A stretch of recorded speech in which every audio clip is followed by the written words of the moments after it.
সুপ্রিয় শিক্ষার্থী, কেমন আছো সবাই? আশা করি ভালো আছো। এই মুহূর্তে যারা আমার অনলাইন ক্লাস উপভোগ করছো, তোমাদের সবাইকে জানাই অনলাইন স্কুলের পক্ষ থেকে আন্তরিক অভিনন্দন ও শুভেচ্ছা।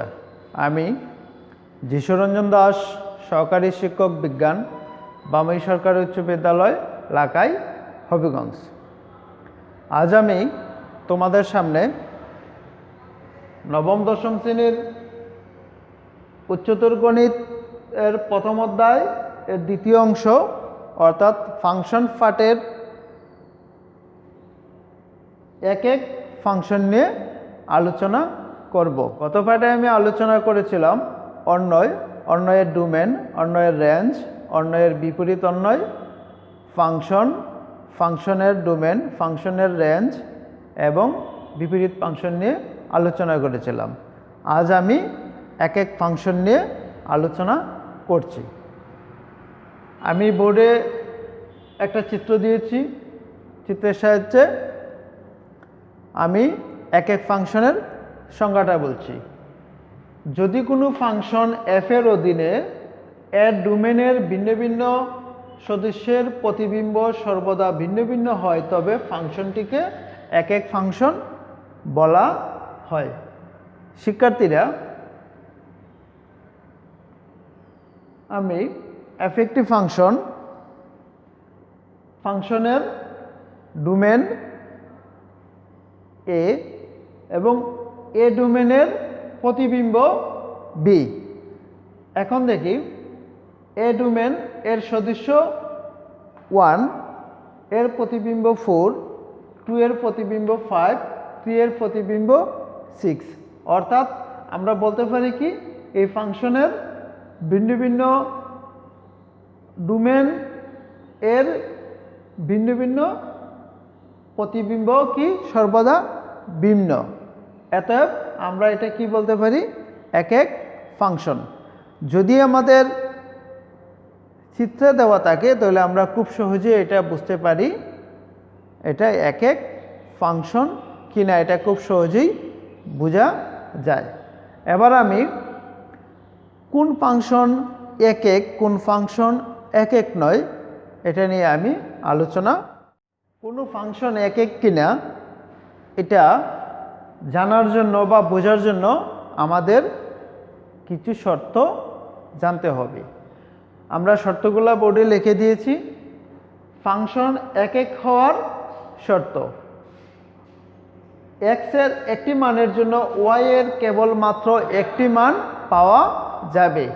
যদি ফাংশনে এক্স এর একটি মানের জন্য ওয়াই এর কেবলমাত্র একটি মান পাওয়া যাবে, তাহলে আমরা বলতে পারি ফাংশনটি এক এক। এবার আমরা দেখি এক এক না হওয়ার শর্ত, অর্থাৎ কোনো ফাংশন এক এক না হওয়ার যে শর্ত আমরা লিখে দিয়েছি। 1 নাম্বার শর্ত হইল গিয়ে y equal to x to the power জোড় সংখ্যা, অর্থাৎ y একটা ফাংশন যার x এবং x এর ঘাত বা পাওয়ার যদি জোড় সংখ্যা থাকে তাহলে এটা এক এক ফাংশন নয়। 2 নম্বর আছে y ইকুয়াল মডুলাস বা পরম মান x যুক্ত রাশি, অর্থাৎ মডুলাস বা পরম মানের ভিতরে যদি x যুক্ত রাশি থাকে তাহলে এটাও এক এক ফাংশন নয়। 3 নম্বর শর্ত আছে y ইকুয়াল টু ত্রিকোণমিতিক রাশি, অর্থাৎ ফাংশনটা যদি কোনো ত্রিকোণমিতিক রাশি হয় তাহলে এটা এক এক ফাংশন হবে না। এবার আমরা কিছু উদাহরণের মাধ্যমে আমরা বোর্ডে লিখলাম একটি function fx equal to 2x plus 1। শিক্ষার্থীরা লক্ষ্য করো, এটা একক ফাংশন কিনা এটা দেখে বোঝার জন্য আমরা সরাসরি চলে যাব এক এক ফাংশন না হওয়ার শর্ত। যদি আমরা এক এক ফাংশন না হওয়ার যে আমরা 3টা শর্ত লিখে দিয়েছি, 3টা শর্তের কোনো একটা শর্তের সাথে মিলে যায় তাহলে আমরা সরাসরি বলতে পারবো এটা এক এক ফাংশন নয়। দেখি আমরা 3টি, অর্থাৎ এক এক ফাংশন না হওয়ার 3টি শর্তের গুলো। আবার প্রথমে আছে y ইকুয়াল টু এক্স, অর্থাৎ এক্সের পাওয়ার থাকবে জোড় সংখ্যা। যেহেতু আমরা এক্সের পাওয়ার বা ঘাত এখানে আছে 1, সেহেতু আমরা 1 নম্বর শর্তের সাথে মিলছে না। 2 নম্বর শর্ত দেওয়া আছে ওয়াই ইকুয়াল টু এক্স যুক্ত রাশি, অর্থাৎ পরম মানের ভিতরে থাকতে হবে এক্স যুক্ত রাশি। যেহেতু আমরা এখানে কোনো পরম মান বা মডুলাস নেই, তাহলে আমরা দ্বিতীয় শর্ত মিলছে না। তৃতীয় শর্তে আছে ওয়াই ইকুয়াল টু কোনো ত্রিকোণমিতিক রাশি, অর্থাৎ ফাংশনটা হতে হবে ত্রিকোণমিতিক রাশি। আমরা এখান থেকে দেখতে পাচ্ছি এটা কিন্তু ত্রিকোণমিতিক রাশি নয়। তাহলে আমরা এই 3টি শর্ত থেকে আমরা সরাসরি সিদ্ধান্তে নিতে পারি এটা একটা একক ফাংশন। এবার আমরা একক ফাংশনটা প্রমাণ করব। শিক্ষার্থীরা, এই ফাংশনটা প্রমাণের জন্য আমাদের কিছু ধারাবাহিক কাজ করতে হবে। x1 ও x2 দুটি মান নিতে হবে অবশ্যই ডোমেন, অর্থাৎ এই ফাংশনের x1 ও x2 দুটি মান অবশ্যই হতে হবে আমাদের ডোমেন। দ্বিতীয় কাজটুকু আমরা যেটা করতে হবে, তাহলে আমরা দ্বিতীয় যে কাজটুকু করতে হবে, function of x1 equal to function of x2 ধরে নিয়ে x1 ইকুয়াল টু x2 দেখাতে হবে। যদি আমরা x1 ইকুয়াল টু x2 দেখাতে পারি তাহলে এটা আমরা প্রমাণ করতে পারবো একক ফাংশন। এখন আমরা প্রমাণে যাই। মনে করি x1 x2 belongs to dom F. শিক্ষার্থীরা, এটা আমি আগেই বলেছি, x1 ও x2 মান দুটি নিতে হবে অবশ্যই ফাংশনের ডোমেন। এই জন্য লিখলাম কি, মনে করি x1 ও x2 belongs to dom f. তাহলে সংজ্ঞা অনুসারে আমরা কি লিখতে পারি,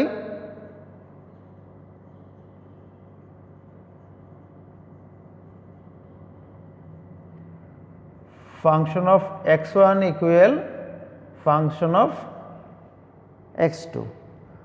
এখন ওই ফাংশনে যদি আমি x1 বসাই তাহলে 2x1 প্লাস 1 ইকুয়াল এইদিকে লিখতে পারি 2x2 প্লাস 1। উভয় পক্ষ থেকে 1 বাদ দিলে আমরা লেখা যায় 2x1 ইকুয়াল 2x2। উভয় পক্ষ থেকে বা উভয় পক্ষকে যদি আমরা 2 দিয়ে ভাগ করি তাহলে x1 ইকুয়াল টু x2। দেখি আমরা প্রথম যে নিয়েছিলাম যে function of x1 equal to function of x2 ধরে নিয়ে x1 ইকুয়াল টু x2 দেখাতে হবে। তাহলে আমরা এখানে কি দেখলাম, x1 ইকুয়াল টু x2, অতএব ফাংশনটি একক প্রমাণিত। শিক্ষার্থীরা, এটা আমরা একটা সরল ফাংশন নিলাম। এখন একটা ভগ্নাংশ ফাংশনের উদাহরণ, ভগ্নাংশ ফাংশন সেম আগের মতোই আমরা এটারও কিছু ধারাবাহিক কাজ আছে। ধারাবাহিক কাজে আমরা আগেই লিখেছিলাম x1 ও x2 মান নিতে হবে অবশ্যই ফাংশনের ডোমেন এবং function of x1 equal to function of x2 ধরে নিয়ে x1 ইকুয়াল টু x2 দেখাতে হবে। সেমভাবে আমরা লিখি,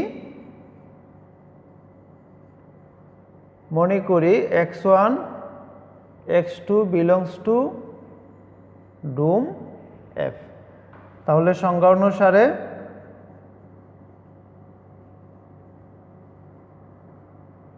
লিখতে পারি function of x1 equal to function of x2। এখন যদি আমরা এই ফাংশনে অর্থাৎ x এর পরিবর্তে x1 বসানো হয় তাহলে লেখা যায় 2x1 2 divided by x1 plus 1। আর ফাংশন অফ x2-র জন্য অর্থাৎ x এর পরিবর্তে যদি x2 বসানো হয় তাহলে লেখা যায় 2 ডিভাইডেড বাই x2 প্লাস 1। এই সমীকরণ থেকে আমরা উভয় পক্ষে 2 বাদ দিতে পারি, অর্থাৎ উভয় পক্ষকে যদি আমরা 2 দিয়ে ভাগ করি তাহলে 1 অর্থাৎ 2 চলে যাবে, তাহলে থাকতেছে x1 plus 1 divided by x1 plus 1, ওইদিকে আছে 1 ডিভাইডেড বাই x2 প্লাস 1। এখন যদি আমরা আর গুণন করি তাহলে লিখতে পারি x1 plus 1 equal to x2 plus 1। শিক্ষার্থীরা, তাহলে এখন আমরা এই সমীকরণ থেকে উভয় পক্ষ থেকে 1 বাদ দিলেই আমরা কি লিখতে পারি x1 ইকুয়াল টু x2। তাহলে কি হলো, আমার এটাও প্রমাণ হয়ে গেল যেটা এক এক ফাংশন। শিক্ষার্থীরা, আমরা দেখলাম এক এক ফাংশন কিভাবে নির্ণয় করতে হয়। এবার আমরা দেখব ফাংশনটি কিভাবে এক এক নয় এটা আমরা প্রমাণ করব। এক এক ফাংশন এটা প্রমাণের জন্য কিছু ধারাবাহিকভাবে কিছু কাজ করতে হবে। সেম ধারাবাহিকভাবে যে কাজগুলো এর মধ্যে প্রথম হলো x1 ও x2 এর মান নিতে হবে অবশ্যই ডোমেন। আর আমরা এক এক ফাংশন প্রমাণ করার জন্য আমরা নিয়েছিলাম function of x1 equal to function of x2 ধরে নিয়ে x1 ইকুয়াল টু x2 দেখাতে হবে। এখন হবে তার উল্টাটা, অর্থাৎ x1 ও x2 দুটি সমান নয়, অর্থাৎ x1 নট ইকুয়াল x2 ধরে প্রমাণ করতে হবে function of x1 equal to function of x2। এবার দেখি আমরা একটা নিলাম function of x equal to x square. এটা আমরা দেখে কিভাবে বুঝবো এটা ফাংশন এক এক ফাংশন নাকি এক এক ফাংশন নয়। তো আমরা আগে যে কথা বলছিলাম এখনো সেম, আমরা এটা দেখে বোঝার জন্য আমরা এক এক ফাংশন না হওয়ার যে শর্তগুলো আছে এই শর্তগুলো দেখব। আমরা শর্তের মধ্যে প্রথমেই যে শর্তটা আছে y অর্থাৎ ফাংশন ইকুয়াল x এর পাওয়ার জোড়, অর্থাৎ x এর ঘাত থাকবে জোড় সংখ্যা। তো আমরা এখানে কি দেওয়া আছে x এর পাওয়ার বা ঘাত কি আছে জোড় সংখ্যা। যেহেতু x এর পাওয়ার জোড় সংখ্যা তাহলে আমাদের 1 নম্বর শর্ত সাথে মিলে যাচ্ছে, এই হিসাবে আমরা এটা বলতে পারি এটা এক এক ফাংশন নয়। এখন আমরা এটা প্রমাণ করব। যেহেতু আমার দ্বিতীয় ধারাবাহিক কাজের মধ্যে আছে x1 not equal to x2, এই হিসাবে আমরা ধরে নিলাম x1 এর মান 1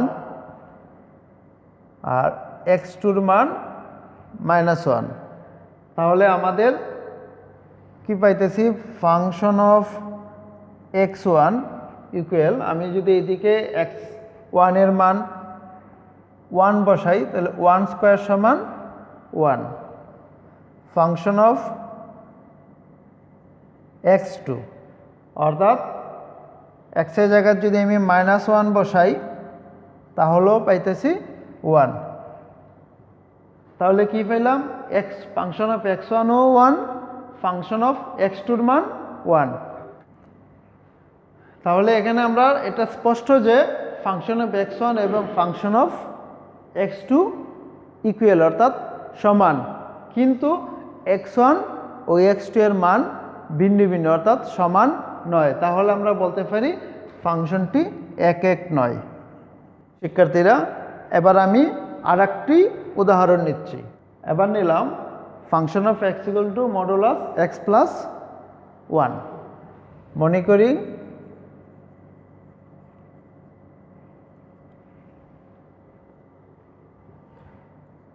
function of x1 x2 belongs to room f।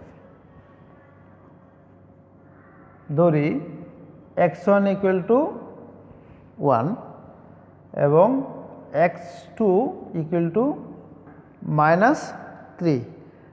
আমরা তিনটি মান নিলাম, তিনটি মানের জন্য এখন কাজ করি। ফাংশন অফ x1 ইকুয়াল, আমি যদি x এর জায়গায় 1 বসানো হয় 1 প্লাস 1 মডুলাস 2, মডুলাস 2 এর মান 2। ফাংশন অফ 2 নিলে অর্থাৎ x এর মান যদি আমরা -3 বসাই তো মডুলাস -3 প্লাস 1 ইকুয়াল মডুলাস -2 সমান 2। এখান থেকে আমাদের কি বিষয়টা স্পষ্ট হলো যে আমরা দুটি ভিন্ন ভিন্ন ডোমেনের জন্য ফাংশন দুটি মান একই পাইলাম, অর্থাৎ f1 ফাংশন অফ x1 এবং ফাংশন অফ x2 সেম অর্থাৎ একই। তাহলে আমরা বলতে পারি কি ফাংশনটি, তাহলে তোমরা বুঝলে এক এক ফাংশন কোনটি এক এক ফাংশন, কোনটি এক এক ফাংশন নয় এবং কিভাবে আমরা এটা প্রমাণ করতে হবে। তাহলে তোমরা বাসায় বসে ভিডিওটি বারবার দেখে অনুশীলনী এক এক ফাংশনগুলা অনুশীলন করতে থাকো। আজ এই পর্যন্তই, ভালো থেকো সবাই।